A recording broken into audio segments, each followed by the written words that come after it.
Kenya, a country known for its rich wildlife and breathtaking landscapes.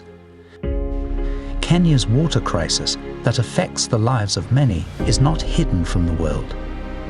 Lack of access to clean water has dire consequences on communities, especially on education and development.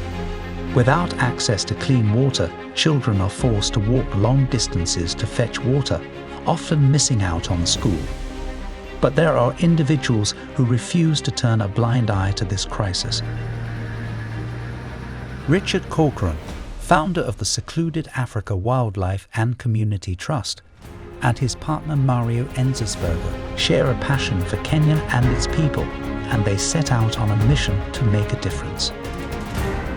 The best way to help a community and get them out of that cycle of trouble and poverty, the only way we're going to break that cycle is to get bright kids out of that community and take them all the way up through secondary school, on through university. We believe that every child deserves an opportunity to dream, to envision a future filled with possibilities. But the vision doesn't stop at water. Secluded Africa Trust is dedicated to conserving the very essence of nature and wildlife that define Kenya. Look, at the end of the day, you want wildlife to stay in your conservancy and to be happy there. You give them security, make them feel safe. You give them water, you give them food and salt, and they will stick around and they will respect you. And we've managed to create that relationship with wildlife where, we can sit around a water hole and be part of them.